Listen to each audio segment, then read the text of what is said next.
श्रद्धा, अलग अलग श्रद्धा है। श्रद्धा का स्वरूप हमारे आराध्य देव का नाम जैसे वस्त्र में राधा राधा लिखा है, और जिस बाथरूम में आप लघु शंका करते हैं उसी में उस वस्त्र का प्रक्षालन करेंगे तो मेरा इष्ट नाम उस वस्त्र में लिखा हुआ है, और वही वहाँ जाए तो मतलब मुझे नहीं अच्छा लगेगा। हम अपने इष्ट के राधा नाम को विराजमान करके उसी का चरणामृत लेते हैं, आराध्य भाव से आराधना करते हैं। एक बार ठाकुर घनश्याम दास जी महाराज, ये जो श्री राम शर्मा जी के भाई है ना, वो राधा बाबा गीता वाटिका, तो ऐसे बैठे बैठे रज में लिख दिया राधा। तो पूज्य बाबा उधर से निकले दृष्टि, उनका ठाकुर क्या कर रहे हो? तो बोले कुछ नहीं बाबा, ऐसे ही ऐसे लिखा।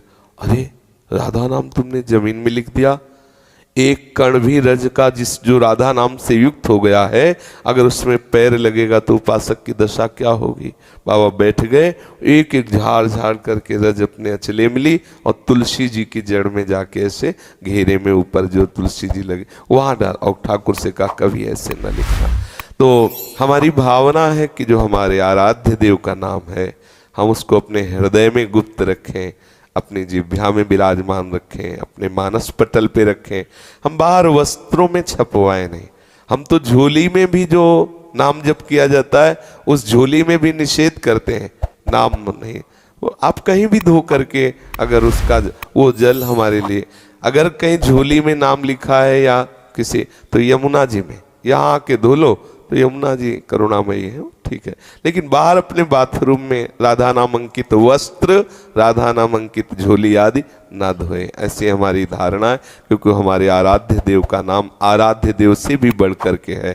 हमारे अलग अलग उपासकों को होता ना, तो हमारे हृदय में ऐसी धारणा है, गुरु प्रताप से हमारे हृदय में ऐसा कि जो राधा नाम सिंहासन में विराजमान है वो राधा नाम जहाँ भी लिखा होगा वो हमारा आराध्य स्थल होगा, हमारी ग्रीवा वहाँ झुकी होगी।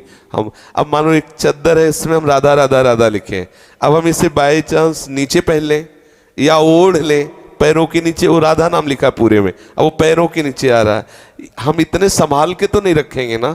जब उसे वस्त्र रूप में प्रयोग करेंगे, मान लो राधा राधा राधा चद्दर लिखा है, तो हम उसे ऐसा नहीं कि ओढ़ा और सम्मान से आसन पर रखा, और जब धोने को हुआ तो वृंदावन आए यमुना जी में धोया क्योंकि राधा नाम अंकित। अगर ऐसा हो तो कोई निषेध नहीं।